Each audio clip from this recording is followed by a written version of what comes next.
believe how insanely loud it is up here today. You know what? They're not here for me, brother. I'm kind of wondering who else they're here for. I hear you. Well, it's always a good day, especially when the sun's out in California. We're looking forward to a great day of racing here. So, Kyle, let's start back at the beginning. We're gonna take you on a little journey here. Where did you get your start into racing? Everybody knows you as the champion now, but where did you get your start? Well, my start came out here on the West Coast in Las Vegas. That was where I got my start. Well, essentially, I guess my start actually came from Lake Havasu City and Salt Lake City. Those were my first two races that I raced at in the Legends cars. And Vegas was after that. I've been out to Irwindale. I've been to San Bernardino. Let's see, where else have I been to? Sonoma, California. I've been to a bunch of places with Legends cars. So basically, this whole area is your hometown. Essentially, yeah. That's why I like coming out to the West Coast, you know? It's always fun to come out here. I love the weather out here. I'm a desert rat at heart, so you know, it's neat to be able to get back here, and it's been awesome so far, and the time that we've been able to have out here. So I'm not looking forward to going home, but I am looking forward to going home. It's been a long time away. Well, you know, it's the beginning of the season, you know, we get roughly about 2 months off. But the beginning of the season is it's so rough. You've got 2 weeks in Daytona, then you've got Atlanta, then you come out here for 3 weeks. As a driver, do you just feel completely worn down by the time we get done with California? Yes and no. I mean, it's been fun out here since we've been here. We've actually kind of treated it as like a vacation, you know. You work on the weekends, but you get a chance maybe Monday, Tuesday, Wednesday to have some time to just kind of go out and do some things and do some family things, kind of hang out, have some fun. So, you know, if you can treat it like that, then it's all good. Otherwise, if you're just working the whole time, then yeah, you're going to be pretty beat down. Now, did you get to go play tourist at all when you've been out here? Yeah, a little bit.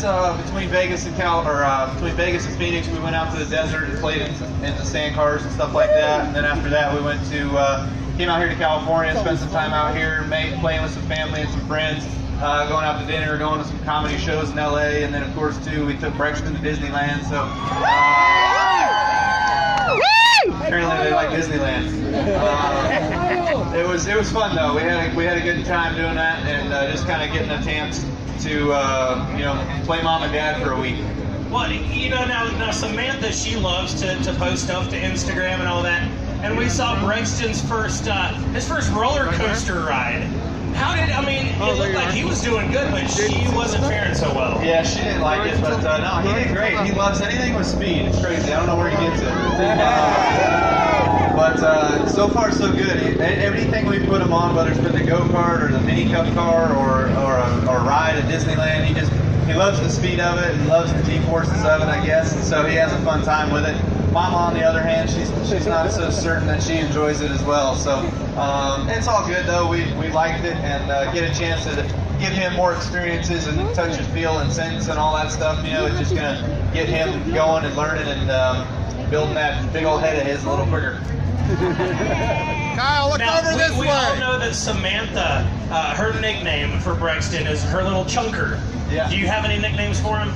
No, I guess not yet. You know, he's not old enough to do anything. He's crazy though. He's wide open. He wants to just do everything. If he could walk, man, he would be unobtainable. We wouldn't be able to keep up with him. But so far, he's having a good time. He's all over the place, whether he's crawling or trying to walk or whatever. But I guess I just call him Brex. You know, that's just kind of my name for him. Now, since we're talking about family, let's talk about your brother, Mr. Kurt Busch, and the rivalry your brother have had since pretty much day one of your racing career. Now, I know we had talked before, and your kind of reply was always, well, he's got a championship. Well, Kyle, you do too. Yeah! So after all these years, do you still love racing door to door with your brother and beating him? I enjoy leading and kicking everybody's ass and having them look at my head. And beating everybody. I just have to beat my brother. I got to beat all the rest of the 39 others that are out there too. So, you know, it's not an easy task each and every weekend, as we can see. Sometimes you finish 3rd, 4th, 5th, or whatever it might be. But you know, we'd certainly like to give it a whirl today, and feel like we've got a good shot. So hopefully the M&M's Camry will carry us along well, and we can have a good chance at the end of this race to win today. Yeah. Well, everybody knows that a safe bet in Vegas in NASCAR is to not bet on NASCAR. You're all right. Unless you're betting on Kyle Busch last year. Because, let's face it, you spotted all the other drivers 11 races because, well, you wanted to kick back and relax a little bit, right? Yeah, that's right. I just laid in bed at home all springtime. But you come back and you get on this tear, and you know what was going through your mind? I mean, there was just a fire that I don't think we've ever seen out of Kyle Busch coming up last year and winning that championship. What was going through your head? A bunch of things. I don't know exactly, but just a lot of good stuff. Just being able to get back in the race car and know that that's something that I want to do. It's something that I'm passionate about. Obviously, I've got a fire and a desire and a drive to want to do it and to want to win each and every week. And so that just all fueled me while I was sitting there for 11 weeks at home not doing anything. And just looking forward to getting my chance to get back in my car and to have a shot to go win some races again and take home some trophies. So that was what it was all about. And finally, when we got back to it, you know, we won 5 weeks back at Sonoma, and then we had Daytona, and then we went and won 3 in a row, won the Brickyard 400. So that was a really good stretch, and that was just a huge confidence booster. And I think I even told some of my crew guys, maybe even my wife, I think it was after the Brickyard, I says, we're going to win this championship, you know. So it was that early on in the season that I had that feeling and I had that sense. And then again, I told my wife the morning of Talladega, you know, we hadn't even gone through the Talladega race yet. We know how crazy that one can always be. You know, thanks Austin Dillon 2 years ago. But it certainly is a game changer. You know, every single week, it all just anything can happen. We saw it again yesterday. Well, you know, you got the wins, you got the championship, you got the hardware. So where's the trophy at? Oh, I thought you were going to ask me where's my hardware at.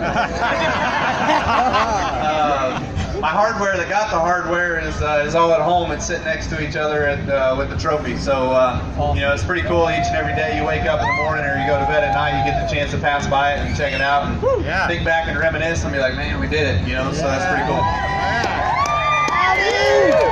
So you know, you've got a lot of wins, you've got a lot of trophies, but do you remember your first trophy? It wasn't a trophy, it was a plaque. Yes. March 12, 1998.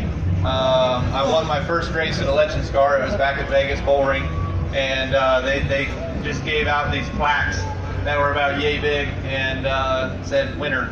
Had the date on it. So if you're going to ask me, do I still have that one? I don't have that one anymore. No. So I guess I only keep the big ones. I don't have any of my stuff from back in the day.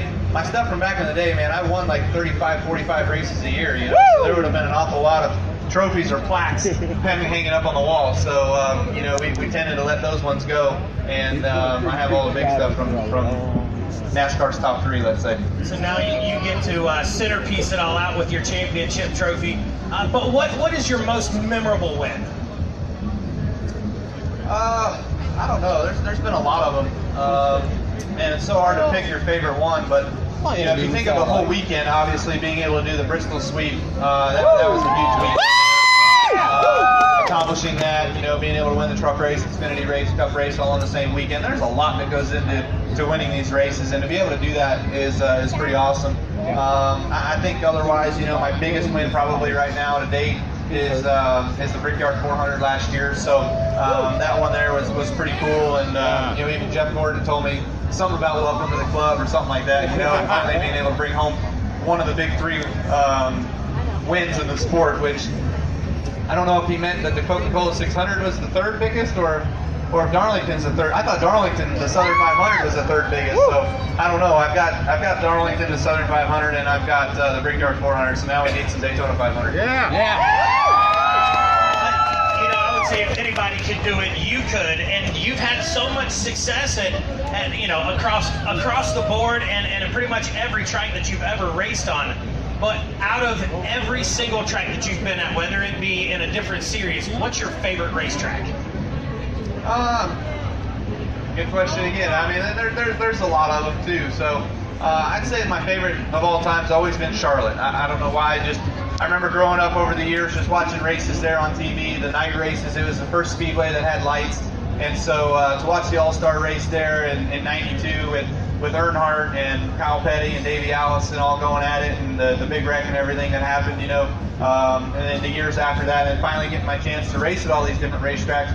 Charlotte's a fun place. It was way more fun when it was older and bumpier and rougher and all that stuff, and they repaved it. It kind of brought everybody closer together. Now I feel like tougher to win there. Obviously, I haven't won there.